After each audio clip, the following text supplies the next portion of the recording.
Olá, meus amigos, é sexta-feira, bem-vindos de volta. Como prometi antes, vamos continuar com o tema dos drones russos na Polônia. Vou contar tudo o que aconteceu desde quarta-feira até sexta-feira. Recebemos muitas informações novas e algumas coisas que eu esperava se confirmaram. Por exemplo, agora está confirmado que um total de 19 drones entrou na Polónia e, ao todo, a Força Aérea Polonesa destruiu 4 deles. O que mais foi confirmado, o que é uma informação muito estranha, é que os bielorrussos realmente avisaram os poloneses de que esses drones estavam entrando no espaço aéreo polonês. O que nos dá a ideia de que talvez os russos quisessem que a Polônia soubesse.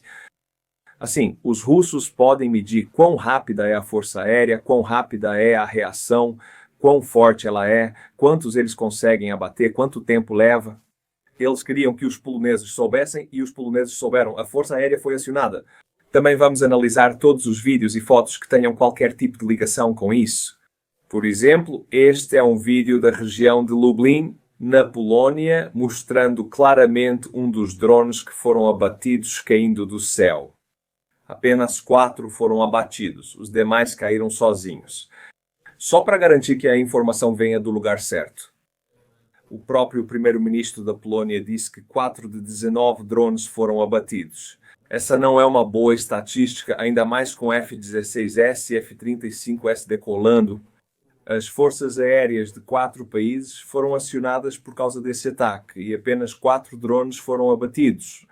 Eu adoraria ver um número maior.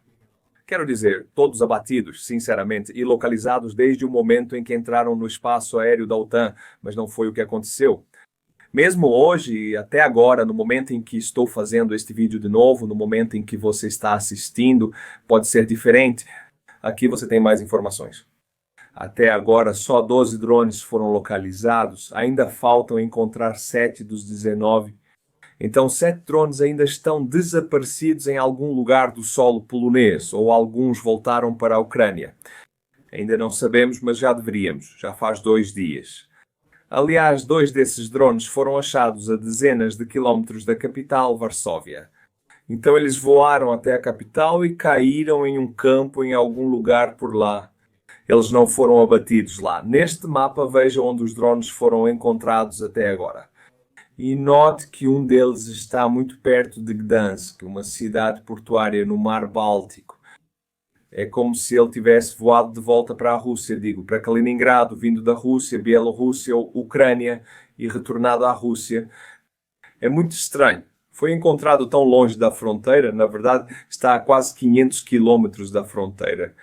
O restante foi encontrado perto das áreas de fronteira e 2 deles foram encontrados perto de Varsóvia. Aqui está o mesmo mapa, só que com fotos desses drones específicos. Como você pode ver, nem todos eles são drones Shahed. Também havia drones Gerber Recon. Além disso, destaco que todos os Shaheds não tinham explosivos, eram iscas e por isso levavam mais combustível. A área dos explosivos estava cheia de combustível. Como disse, pessoalmente tenho uma questão com a Força Aérea da OTAN a bater só 4 de 19 drones. Com F-16S e F-35, sim. Eu gostaria de ter visto 19 de 19, mas mesmo com esses 4 há outro problema. É o dinheiro. Tudo se resume ao dinheiro.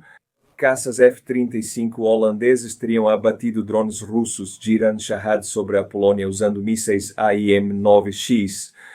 O 10.000, mas preciso corrigir, os drones Shahed custam bem mais. Custam de 50 a 10 mil por unidade. Custo de um míssil AIM-9X, 28 milhões, mas eles podem ser bem mais baratos. Eles podem custar de 1 a 15 milhões, dependendo do produto, de onde foi feito, de quando foi feito. Mas ainda assim, mesmo que seja 1 milhão o drone em si, é 10 vezes, 2 vezes, muitas vezes mais barato do que o míssil.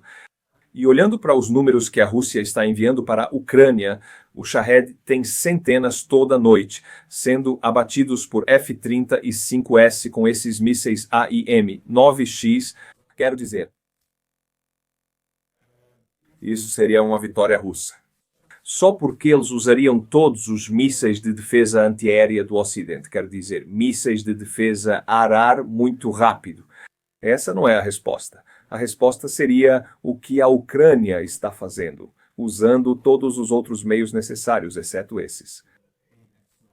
Mísseis AIMA 9X, por exemplo, metralhadora Browning, que é automatizada, sistemas de mira automatizados acoplados a ela que localizam os drones e os derrubam. O custo para destruir um drone pode ser tão baixo quanto 500 a $1.000, que é o preço da munição da Browning. Muito barato. Até agora, os analistas poloneses já confirmaram de onde pelo menos 6 dos drones foram lançados. Da Rússia, claro, mas de onde exatamente? Aeroporto, campo de aviação de Chatalovo, veja aqui. O mapa mostra de onde ao menos 6 desses drones que invadiram o espaço aéreo polonês foram lançados, além dos lançadores identificados. Esta é a pista do campo de aviação bem aqui. Existem 3 locais de lançamento diferentes, e eles, a foto não está muito boa. Mas é algo muito primitivo para lançar Shahed. Mesmo que você destrua esses locais de lançamento, é muito fácil fazer esses veículos de lançamento, essas plataformas de lançamento, mas é algo muito primitivo. Então não adianta destruí-los, mas agora sabemos onde eles estão. Esse ataque abalou os militares poloneses, que estão levando isso muito a sério. Eu trago para vocês o vídeo de 3 Black Hawks sobrevoando Varsóvia, a capital da Polônia. Sabemos que foi um voo de treinamento, mas eles continuam fazendo agora. Muito frequentemente, várias vezes ao dia, eles estão ensaiando Black Hawks voando da capital para as áreas de fronteira ou para caçar Shaheds.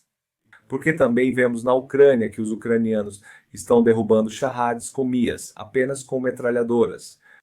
Lembro que Shahed sem motores a jato são lentos e ruidosos.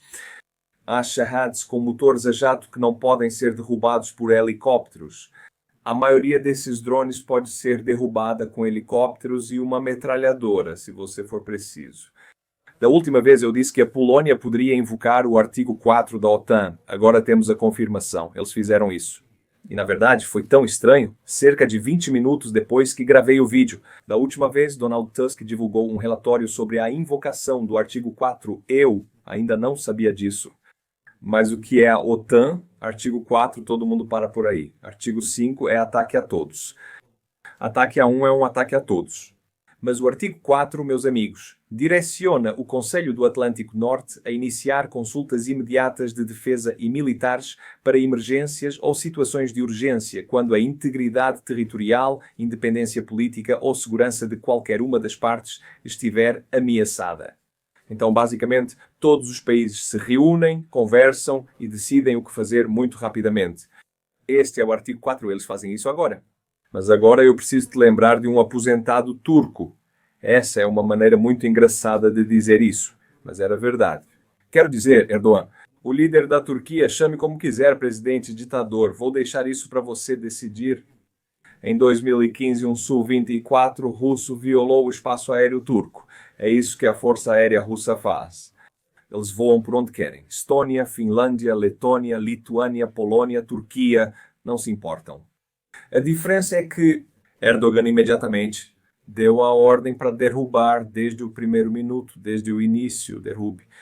Desde então, os russos não violaram mais o espaço aéreo turco. O piloto morreu, aliás.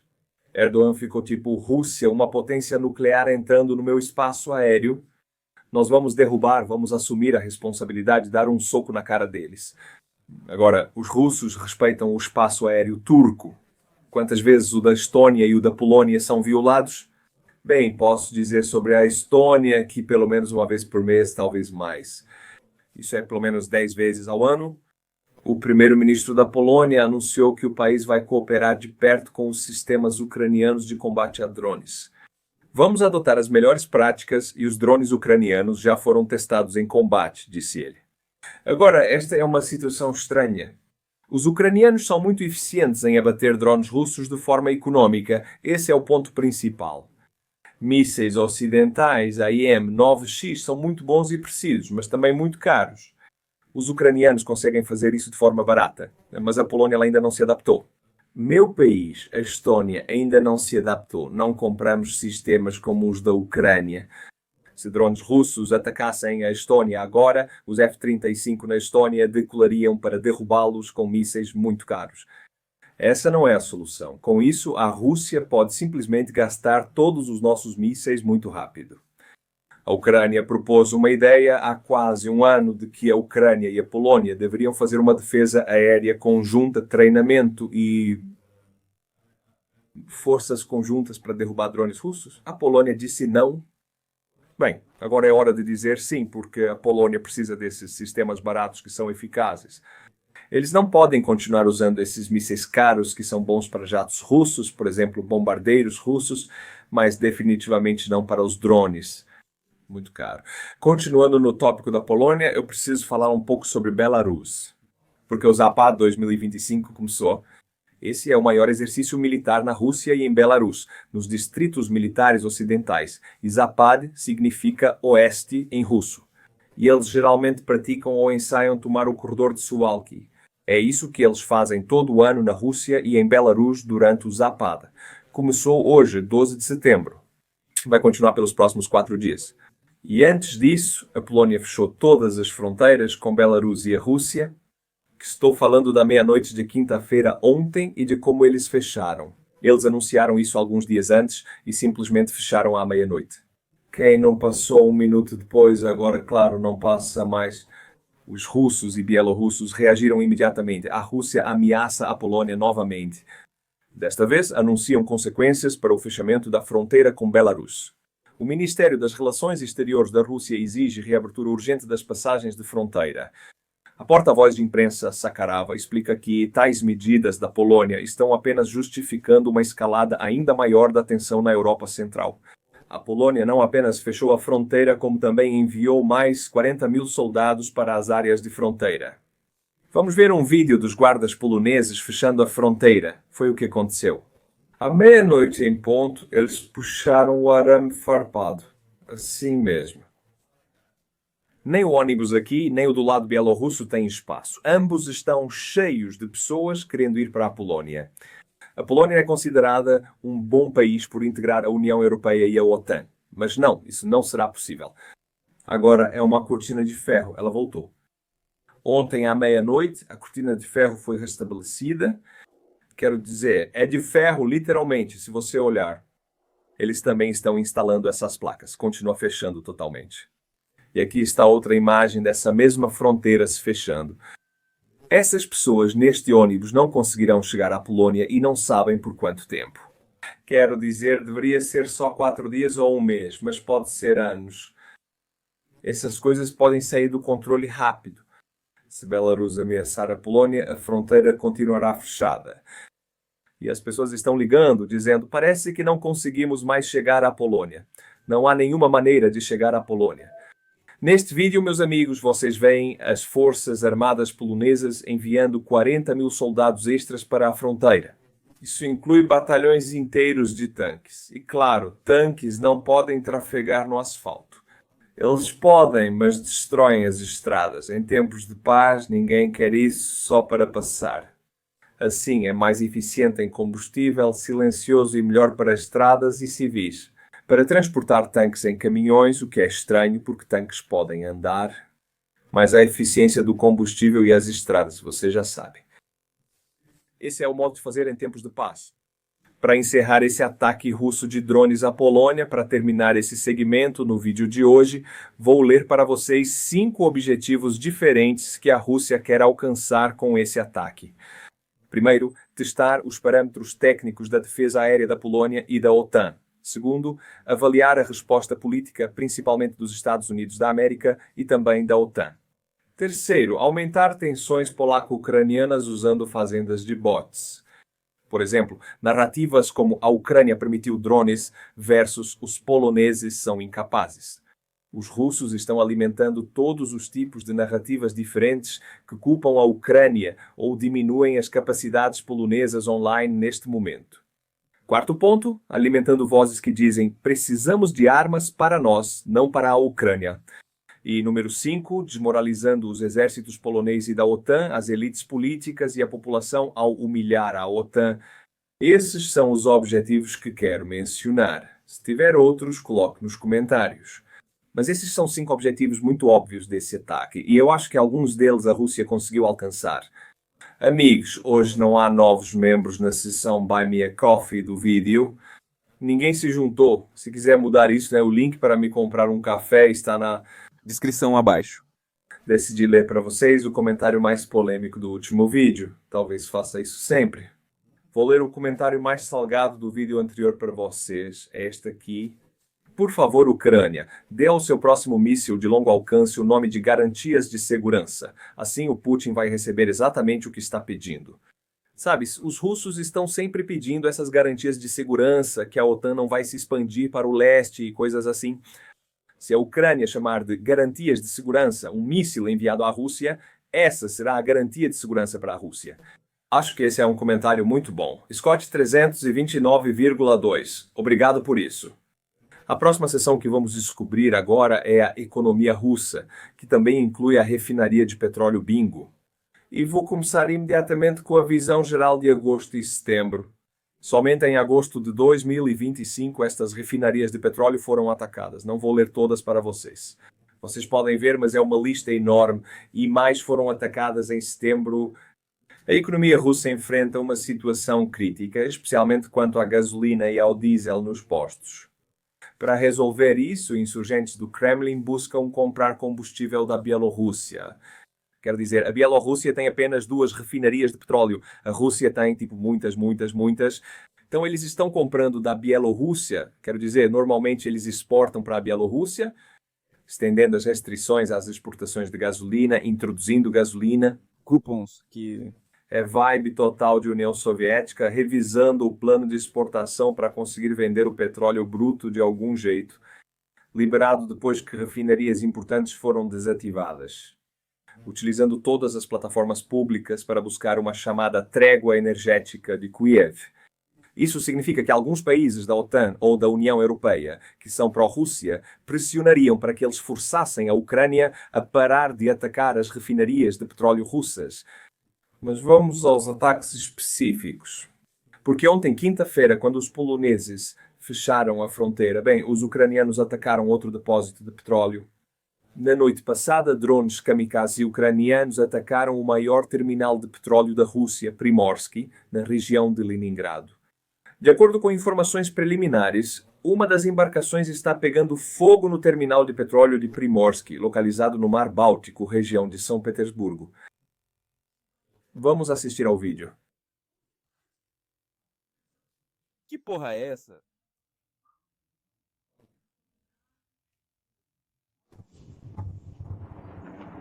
Só queria gravar um vídeo, mas onde isso está acontecendo? Adoro os comentários desse russo, são suculentos e os sons também são bonitos. Sim, esses são as sanções mais eficientes que a Rússia já viu. 28 voos estão atrasados porque São Petersburgo está na área do ataque, 13 foram cancelados e 11 desviados para o aeroporto de Pulkova. E mais de 220 drones atacaram regiões russas na noite passada. Quero dizer, essa foi apenas uma região. Esses ataques estavam por toda parte. E após esse ataque, agora está confirmado que um petroleiro está pegando fogo no Mar Báltico. Isso é realmente ruim para os peixes, eu sei. Mas, sinceramente, minha sobrevivência também depende desses ataques. Então eu digo, façam de novo. Petroleiro pega fogo perto de São Petersburgo. Quero dizer, a Estônia fica a apenas 200 quilômetros a oeste deste local. Kingisepp aqui é um assentamento russo, mas é um nome estoniano. King significa sapato e Sepp significa ferreiro em estoniano, porque Kingisepp foi um comunista renomado no século passado. Então deram esse nome à cidade. Meus amigos, quero mostrar para vocês uma análise detalhada das exportações russas de combustíveis fósseis. Esta página aqui, energyandcleanair.org, nos dá estatísticas muito claras das exportações russas de combustíveis fósseis em 2022. Você pode ver isso pelas cores. O maior aumento de preço e receita que eles tiveram foi do gás dos gasodutos e eles exportaram isso para a União Europeia. Bem, você pode ver uma queda muito constante nas receitas de exportação deles. Em 2022 eram 1 bilhão por dia. Agora exportam cerca de 500 milhões diários em combustíveis fósseis. Então é uma queda de 50% nas receitas deles, o que é uma redução enorme. Em agosto, a receita diária da Rússia com exportação de combustíveis fósseis caiu 2% em relação ao mês anterior, atingindo 564 milhões de euros. As receitas da Rússia com exportação de combustíveis fósseis caíram pelo terceiro mês seguido. As receitas com o transporte marítimo de petróleo bruto caíram 12% em relação ao mês anterior, atingindo 170 milhões de euros por dia.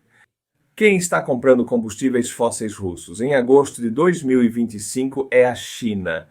A maioria de todas as vendas vai para a China, depois para a Índia, depois para a Turquia e para a União Europeia. Eles estão eliminando tudo gradualmente e até 2027 não restará nada. Esse é o prazo final.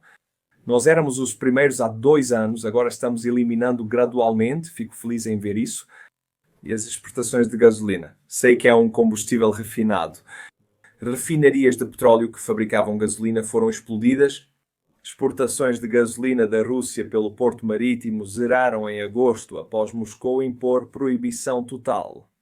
Foram embarcadas 128 milhões de toneladas de janeiro a agosto, ante 43 milhões no ano anterior, queda de 70% em agosto.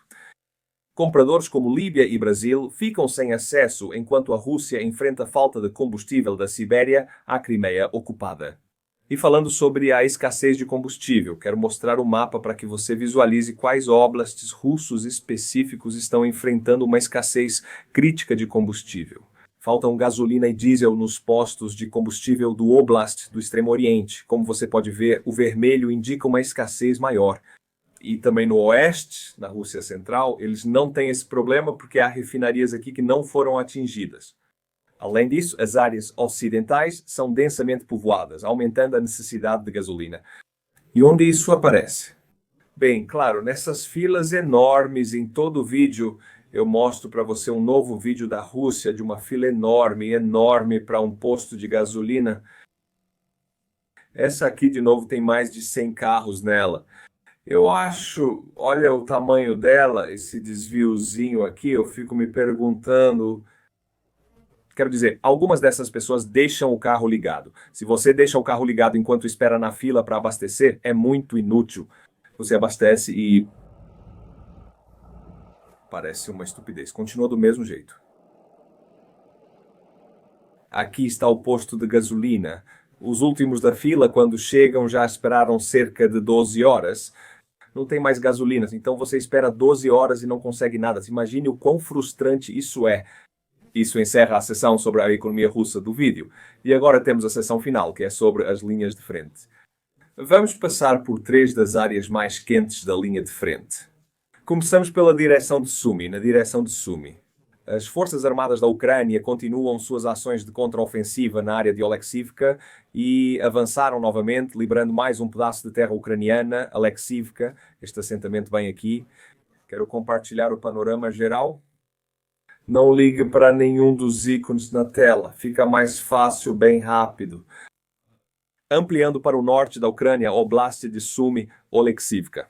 Este assentamento bem aqui, nessa pequena faixa de floresta a sudeste de Oleksivka, é onde os ucranianos avançaram. Imediatamente você vê ataques aéreos russos em sequência para limpar a faixa de floresta, porque os ucranianos acabaram de libertá-la, e se continuarem assim, podem chegar muito perto da área urbanizada. Quero dizer, Volksivka é uma vila simples, com ruas de casas alinhadas, só isso. Mas se eles continuarem entrando em uma dessas casas, é assim mesmo, eles libertam a vila. Tudo se resume a alcançar o ponto mais alto, onde o vento cessa, como você chama essas tropas forçadas. E daqui atravessando o campo à noite para se conectar com essas áreas residenciais. Eu adoro esse mapa porque ele mostra imediatamente onde acontecem os ataques aéreos russos. Assim que os ucranianos liberam novas posições, você pode ver imediatamente ataque aéreo, ataque aéreo, ataque aéreo, ataque aéreo. Eles bombardeiam aquilo sem parar. Agora seguimos para Kharkiv, saindo de Sumy, indo um pouco a leste, ainda no norte da Ucrânia. Os russos continuam lançando ataques de infantaria ao longo de quase toda a linha defensiva ucraniana. Margem esquerda do rio Volcha segue. É um rio muito pequeno, então é difícil de ver, mas ele praticamente acompanha a linha de frente bem aqui. Deixe-me mostrar para você em uma escala maior, para que você possa entender exatamente onde estamos. Aqui está Sumy. Indo um pouco ao sul e leste, chegamos ao Kharkiv Oblast e depois a Volchansk. E tem um rio. passando aqui, não é um rio largo, se der zoom dá para ver. Dá para atravessar nadando, sem problemas se não houvesse guerra. Mas sim, ele segue a linha de frente e essa área urbanizada. Olhando para o mapa, o rio é chamado Volcha. É quase como Stalingrado no Volga, com os russos avançando, apenas carne para os alemães. Bem, a questão é que os ucranianos agora estão controlando esta parte do outro lado do rio Volcha e os russos estão avançando, cometendo crimes de guerra russos. Não vou clicar nisso porque não posso mostrar, mas você pode ir ao mapa se quiser. Os russos não usam ataques aéreos aqui, mas bombardeiam a retaguarda imediata da linha de frente. Você pode ver isso? Bem, em Volchansk, os ucranianos estão enviando mais reforços através deste rio para manter sua posição urbanizada para, no futuro, libertar Volchansk. Se eles cederem isso, então eles estarão do outro lado do rio e será muito difícil conectar-se novamente ao outro lado. Mas agora, meus amigos, vamos para a direção favorita de todos, Bakrovsk, avanço de Dabria-Pilia, anos de Coelho de Dabria-Pilia. Você pode ver o mapa aqui e eu vou abri-lo agora. Mas, supostamente, outro pequeno grupo de russos está completamente isolado do seu exército principal. Os ucranianos não controlam diretamente essas áreas, mas exercem controle de fogo, tornando-as uma zona cinzenta. As forças de defesa recuperaram várias posições a leste de Vladimirka. Os ocupantes russos foram completamente expulsos de Mayak e Pankivka. Vamos olhar para esses assentamentos em um momento. Assim, as unidades russas restantes no saliente de Dobropilia ficaram isoladas, mas não cercadas. Há uma diferença.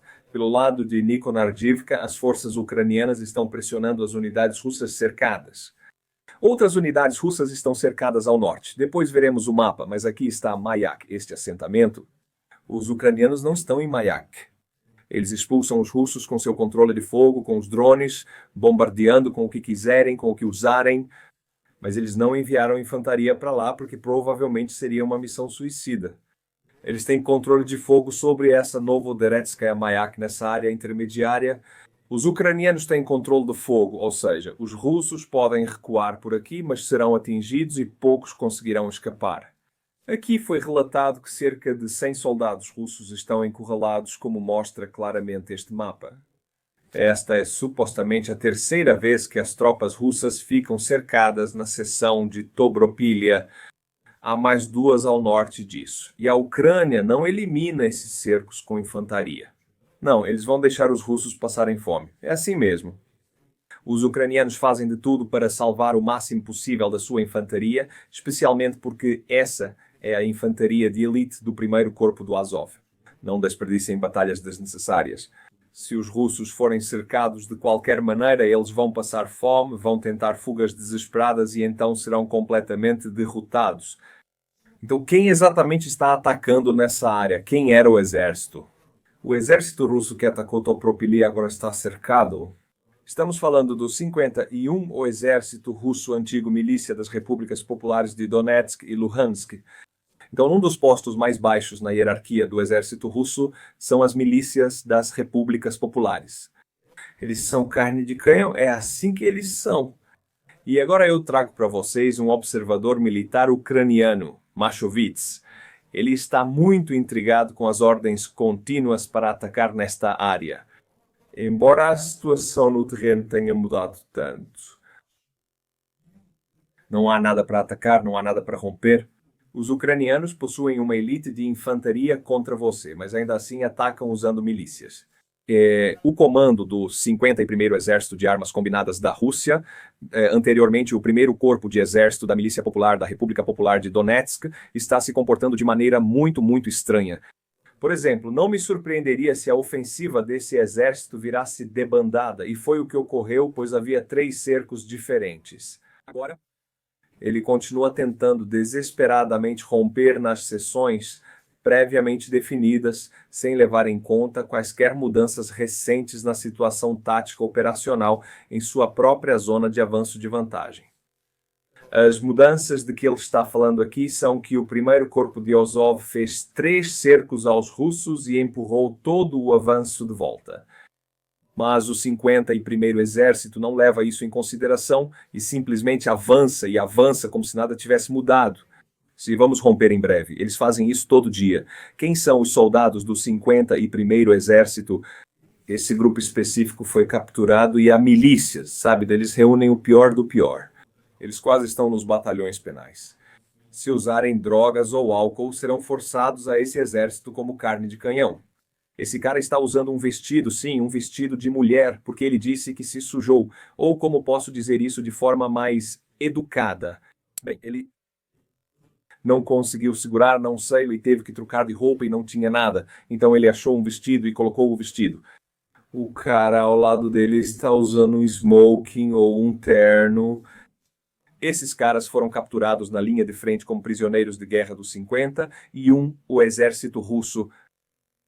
E o cara está usando um vestido ao lado de um que está de terno. Esse cara parece um cientista ou algo assim. É muito estranho. Essas são as tropas que dia após dia estão atacando e essas são as tropas que estão passando fome nesses cercos. Se quiserem, podem virar prisioneiros de guerra. Se não quiserem, viram adubo, é assim. O maior canal militar russo no Telegram, Rebar, informa que os ucranianos estão desmontando de forma muito eficaz o sistema de radar russo na Crimeia. Este mapa, vindo dos russos e do Rebar, mostra ataques ucranianos na Crimeia, destacando o radar de localização de superfície, um navio, aeroporto, busca Pogron Post. Bem, todos esses locais, principalmente na costa, foram destruídos. Os radares foram destruídos. Alguns são da era soviética e os russos não vão consertá-los. Os ucranianos estão tornando a Crimeia uma zona mortal, pois os russos não podem deixar de enviar novas unidades da Força Aérea e Defesa Aérea para lá. Eles vão enviar e os ucranianos seguem atacando sem parar. É muito caro para as unidades de defesa aérea da Força Aérea Russa defender a Crimeia. Sempre que trazem algo para cá, em 2 semanas acaba e precisam trazer novamente. Por exemplo, isso acabou de acontecer agora, dia 10 de setembro, 2 dias atrás. Um drone ucraniano está se aproximando de uma embarcação russa recuperada. É uma embarcação de resgate, como você chama, mas tem um porém. Russos transformaram embarcações de resgate em navios de reconhecimento, apesar de não serem militarizadas. São de resgate, sabe? São pintadas de vermelho para todo mundo ver. Mas os russos estão instalando unidades de reconhecimento, tecnologia de reconhecimento em cima disso, com radares e tudo mais. Os ucranianos destroem os radares, não o navio. Mas a parte mais importante disso é explodir os sistemas de comunicação e radares legítimos. Veja aqui, tudo isso foi destruído e dizem que o capitão se feriu. Agora, este navio era o MPSV-07. Agora eu só quero mostrar a vocês o navio em si. É assim que ele se parece. Ele é pintado de vermelho. É totalmente civil, certo? Mas os russos agora estão transformando eles em navios de reconhecimento, o que na verdade é um crime de guerra. Os russos reutilizam esses navios como reconhecimento, disfarçando-os de embarcações de resgate. Os sistemas avançados de mergulho e sonar deles indicam que sabotagem ou objetos subaquáticos podem ser outra das missões deles. Sim, os ucranianos nos fazem um grande favor ao eliminar esses alvos. Eu vou encerrar o vídeo de hoje e a sessão da linha de frente com um vídeo de Kherson. Vocês sabem, e não relatei isso porque não posso. Há sofrimento em Kherson, onde pilotos de drones russos caçam civis. É isso que fazem. Apenas caçam o maior número possível deles. Bem, aqui os soldados percebem uma babushka ucraniana entrando em Kherson. Vovó, você tem pãezinhos? E é isso que os russos fazem. Eles veem pessoas idosas andando assim. Eles vão caçá-los e tentar eliminá-los rapidamente. Esses soldados vão parar e imediatamente pedir para a babushka entrar no carro. Eles têm pressa porque drones russos sobrevoam Kherson. E agora eles podem levar os idosos onde for necessário. Fico feliz em ver isso e queria terminar o vídeo de forma leve. Obrigado por assistirem e por voltarem, meus amigos. Estarei de volta na segunda-feira, pois postarei 3 vezes por semana, segunda, quarta e sexta. Nós vamos revisar quais são as novas informações sobre a Polónia, vamos revisar as linhas de frente, vamos revisar a economia russa, Como sempre, é isso que vocês podem esperar. Inscrevam-se no canal, amigos. Slava Ucrânia e tchau.